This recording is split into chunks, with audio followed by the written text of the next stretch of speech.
Welcome to The Big Picture from Washington, D.C.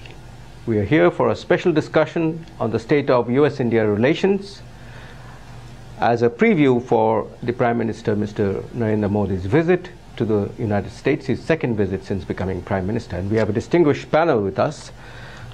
Lisa Curtis, who is a Senior Research Fellow at the Heritage Foundation, a think tank in Washington, D.C. We have Narayan, Lakshman, who is from the Hindu newspaper. He has been the US correspondent here for a very long time. And we have Kirit Udeshi, who is an IT entrepreneur, who's been here from, 1979, if I'm not mistaken, correct, a long time, and a leader of the Indian American community. So we look forward to a lively discussion on the state of relations between the world's largest two democracies. Let me start with you. And Narayan, you've been an observer of the scene both in India as well as here. Now, the US-India relationship, in the way I see it, it sort of started taking off really from Clinton's visit in the year 2000, and then it reached a sort of peak under President George Bush when it was the civilian nuclear deal was signed. And it's been coasting along more or less near that peak since then. How do you see it now, and how do you see what the next steps are? Well, as you correctly put it, it's been through sort of an ebb and flow pattern, starting out pretty low actually, and then it's been a pretty steady upward trend. There have been the odd sort of speed breakers along the way, but what we saw after the period that you mentioned was a very successful relationship between the two countries' governments when Manmohan Singh was in charge.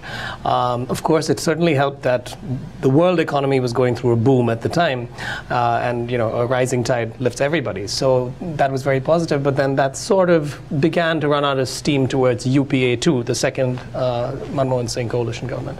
And there we saw the Indian side getting engulfed in these mega scandals, allegations of corruption with senior ministers. And unfortunately, that took a big toll on the reform process, which is obviously something that matters most to trading partners that's a bone of allies. Contention. Exactly. Between the two countries. Exactly. So, I mean, that was sort of the assessment you got no matter where you looked. So, right, the Indian American community, which had played a very important role in the civil nuclear deal, and they were very enthusiastic about the relationship at that point.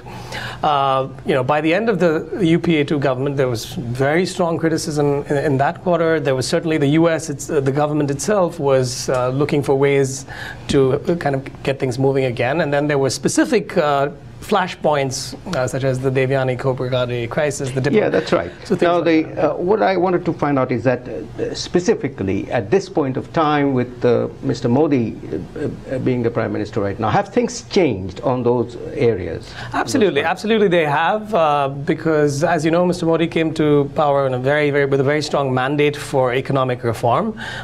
It was sort of a follow-on from what had happened before him. And he had control of the Lok Sabha, but not the Rajya Sabha. I think, and we were talking about this earlier, I think maybe the slight misstep that happened then in a natural way is that the expectations were sky high when he came into office. So he was seen as this leader who could absolutely transform the state of affairs as they were then. And, fair enough, credit to him, rather, he has tried, and there have been some reforms on the economic front, for example, FDI caps in insurance and defense. Those are big changes. Right, we'll come to that in a moment. So, I wanted to ask Lisa the same question. How does it look like from the American side that now that there is a new government in power, as Narayan said, that there was a sort of a drifting, if we can call it that, during Manmohan Singh's second term. But has that changed? Has that perception changed in Washington and in the U.S. in general? Absolutely. I think there's a palpable change in Washington in terms of the views and perceptions of India and its interest in building a relationship with the U.S. Modi has brought an energy to India's foreign policy writ large, but especially to the relationship with the U.S. Mm-hmm. You had the two visits last year, Modi's visit to the U.S., then Obama's visit to India, the first time U.S. President being the chief guest at India's Republic Day parade. And for the first time, yeah. So, the moving forward of the Defense Trade and Technology Initiative, the so-called DTTI program under Ash Carter. Ash Carter, now our Defense Secretary. He had actually started this program when he was Deputy Defense Secretary, so you have a lot of push and energy coming at it from the U.S. Defense Department. There's been a boom in that, actually, in a way. The defense cooperation, the defense supplies cooperation. Well, yes. I mean, both in terms of co-development and co-production projects, which India is very interested in, but also just, on Tuesday, the Indian cabinet approving this major $2.5 billion Boeing deal for helicopters, Apache and Chinook helicopters. So this shows, in concrete terms, that this U.S.-India defense partnership really is strengthening. Now, I think it's Prime Minister Modi's visit to the U.S. He arrived today in New York. He'll be going to the Silicon Valley over the weekend, coming back to New York, meeting with President Obama on Monday. I think this visit will really sustain that momentum in the U.S.-India relationship. So I think it's an important visit, and I think the U.S. should certainly welcome Prime Minister Modi's initiative in reaching out to U.S. CEOs in Silicon Valley, showing the synergies in our technology relationships. Of course, he's going to also woo more foreign investment back into India. He's very interested in seeing that. But I think this visit is important because it sustains that momentum. There's certainly not the euphoria surrounding his leadership that maybe there was a year ago. Certainly on the economic front, he hasn't moved as aggressively on reforms as people may have hoped. But at the same time, he gets a lot of credit for energizing the U.S.-India relationship and now maintaining that momentum. On the technology cooperation part of it, can I ask you, what is the state, as seen from the United States, of the civilian nuclear deal? Do you think that that still, in a way, is rankling some American investors, and they are not willing to go into India without certain guarantees? Well, yeah, I think GE has made it clear that it cannot invest in India's civil nuclear industry with the liability law that was passed in India about 5 years ago now. I think there was initially some hope that it would be rolled back or amended, but that is not happening in India. I think during President Obama's visit to India, there was a proposal for an insurance pool that they had hoped would assuage the concerns of the U.S. investors, but I really don't think that it has. And I think that President Obama, when he said there was a breakthrough on the civil nuclear deal last January, it was really an overstatement. I said it then, and I think it's confirmed now that that was very much an overstatement, that U.S. investors still are very wary of investing in India's civil nuclear sector, so long as that liability law remains on the books in India. So unfortunately, the civil nuclear cooperation is not moving forward, and I think both sides are trying to focus on other areas of energy cooperation, solar, for instance. Yes. But it's disappointing. I think for those of us who have been involved in pushing this deal, it is a bit of a disappointment that it's not fructified. Yes. Speaking of investment, Kirit, Udeshi, yes. The Indian American community, NRIs as they are called back in India, they are also investors. And Mr. Modi, as Lisa said, as Narayan said, that is making a special point of coming to California to sort of plead or persuade many of them to go and invest in India, or also to help rustle up investment possibilities from this country into India. How do you see it? How successful has India been so far? And is just a Prime Minister visiting, is that good enough, or is there, are there problems that are there in the infrastructure, in the legal structure of India, or which is preventing much of that investment from coming in? I think you said very rightfully that yes, the IT industry, which has been one of the most successful industry in India, as far as the United States is concerned, they have done a very good job in Hyderabad, Chennai, Bombay, Gurgaon, all Bangalore, all those places. So that's very kind of success story. Even the biotech industry from Hyderabad and all, that's been very successful. 3 years back, I went with Governor O'Malley to India, and that time we visited a number of biotech firms and all that. But on the other side, you're absolutely right. Still, some of those government red tapes are not gone.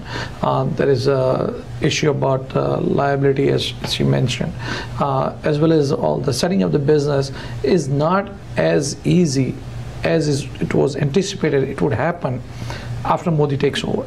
What are the specific areas that you're talking about? If one wants to do a manufacturing in India, the number of red tapes you have to go through in order to get the kind of approvals to set up the kind of business over there, that has not really gone down that much. Second thing is, like, if you bring any other industry over there, if you look at it, like even between various states in the United States, they give you so much incentive, they give you so much kind of, they really woo you to bring you to that state and all that. And that kind of thing, we have not really seen it. We have seen the delegates coming from Gujarat, from Uttar Pradesh, Madhya Pradesh, various different states. They all try to come and do piecemeal at a time, but we don't see it as a national level. They're trying to really come up with a strong policy where the kind of multiple industries can come and try to kind of get a good foothold in India, and particularly the Make in India, that campaign that we keep hearing all the time. Behind that, so yes, a slogan is a great slogan, but how you making it easier for other foreign companies to come and invest and set it up, that's not changed too much. But let me ask you, isn't it sort of better in a way that the states are individually approaching foreign investors rather than a national effort? But let me hold you right there for the time being. Give it a bit of thought.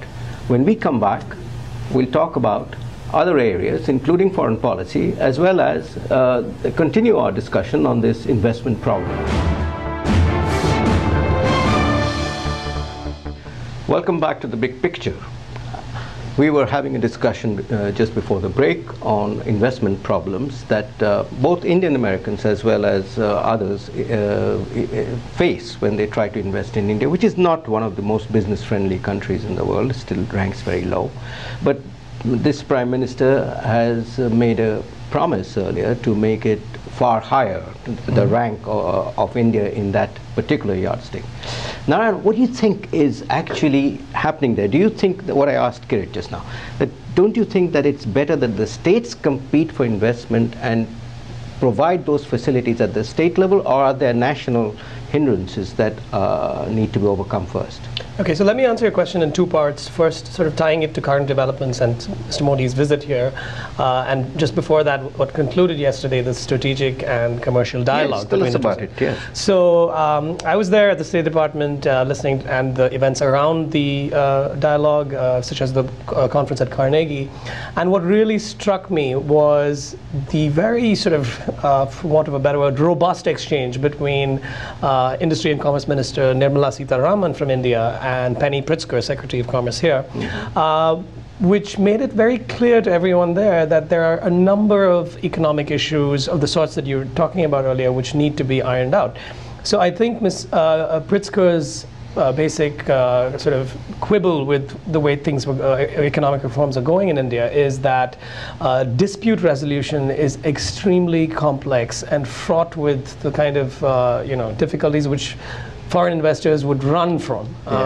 And similarly, bankruptcy laws are not clear.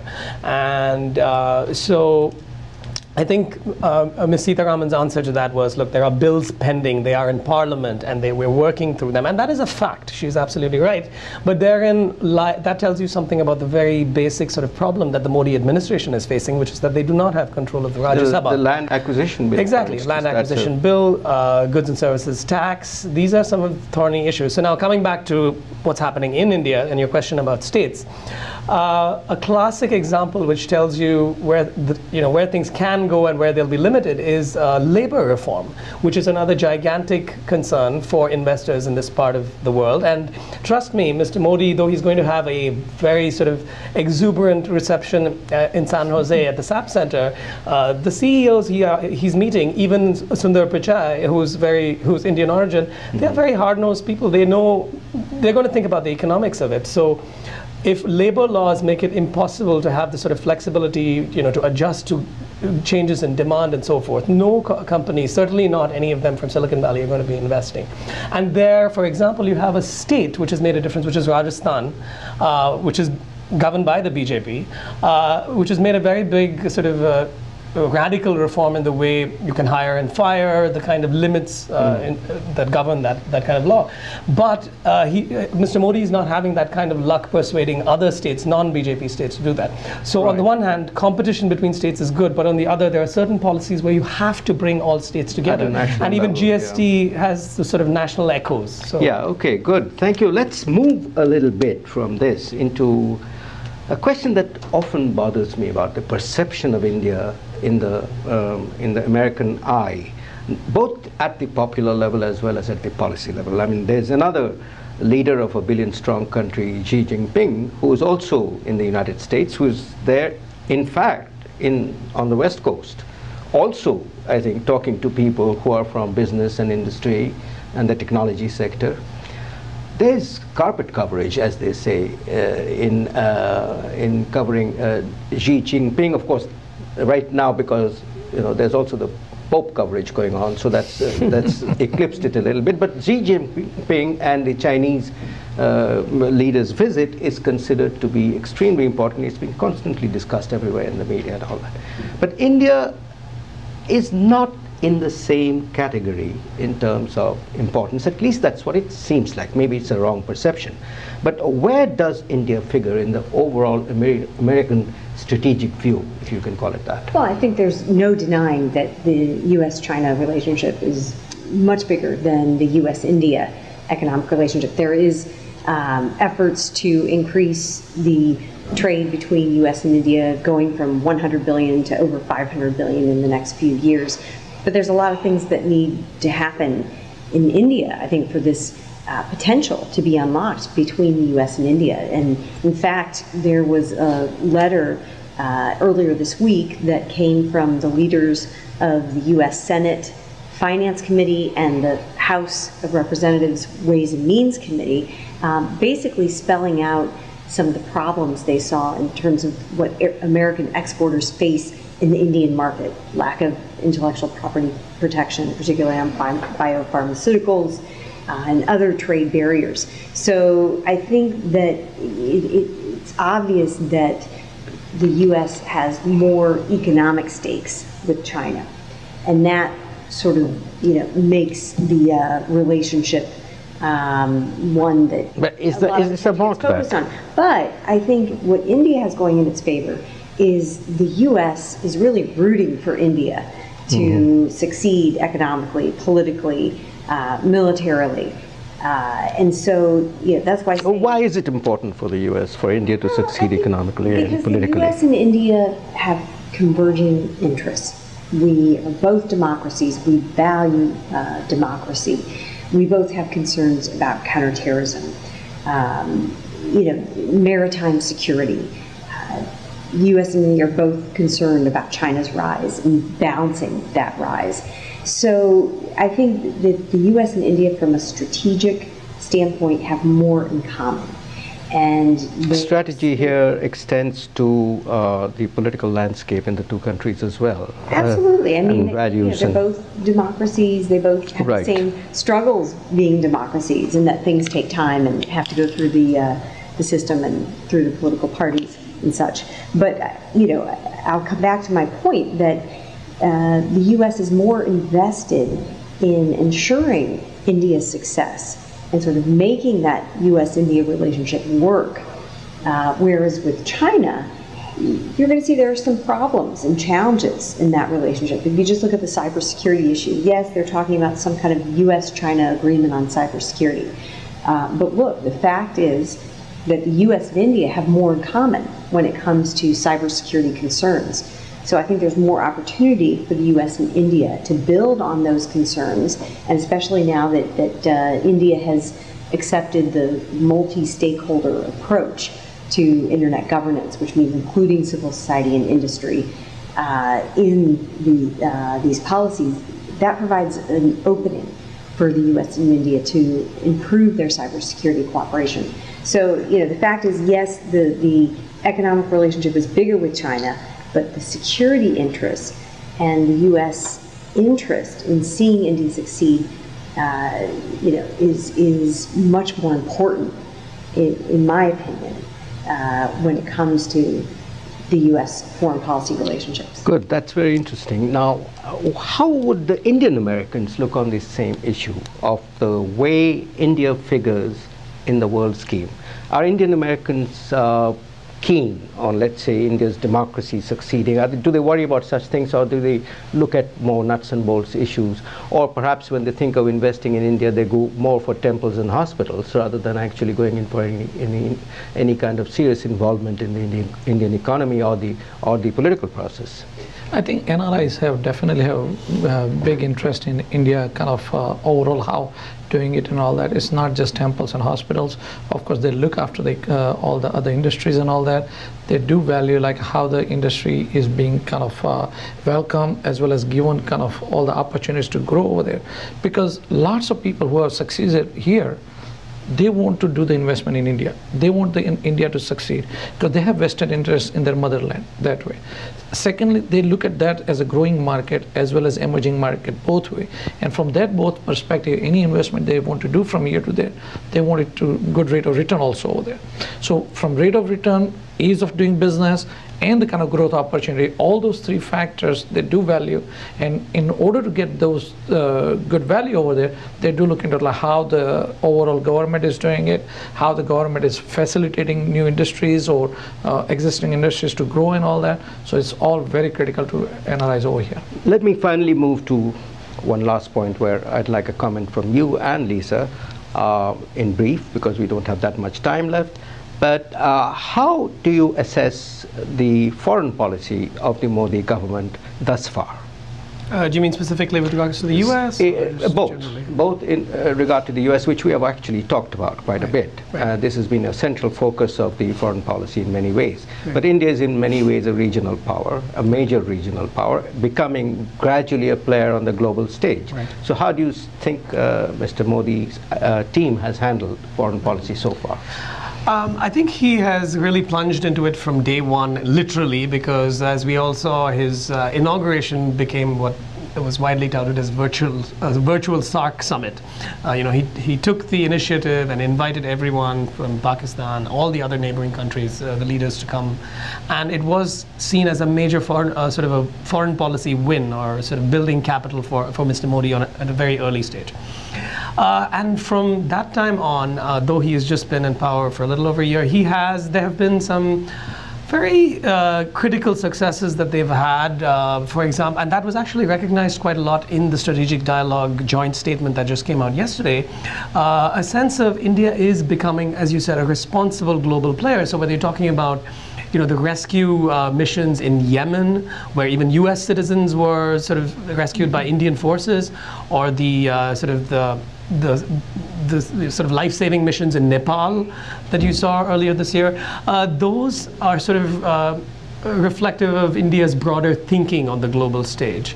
So I think Mr. Modi is is batting on the front foot there, and he's willing to expend political capital into some original initiatives which may not have been undertaken in earlier years. And I would say that I think that the US is recognizing that, and some of it is in very real terms. So of course, President Obama did say when he was in India years back that he supports India's entry into the United Nations Security Council, and the US continues. But I gathered that this time, during these meetings here in DC, there's more discussion of India being a member of APEC.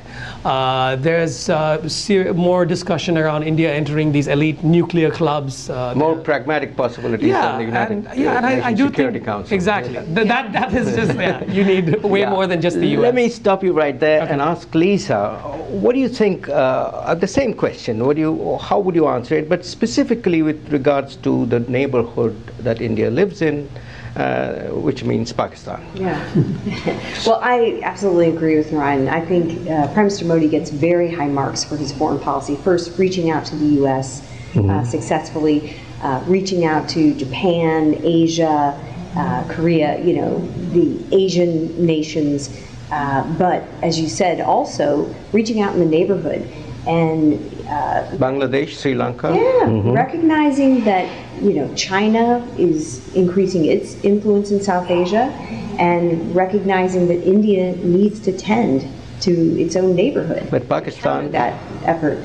But on Pakistan, I would say if there was one foreign policy issue that could disrupt Prime Minister Modi's sort of overall vision for where he wants to take India, it certainly is Pakistan. I think the government is going to have to figure out a way to engage with Pakistan. It's not easy. We know Prime Minister Nawaz Sharif is on the back foot. The military has gotten the upper hand there.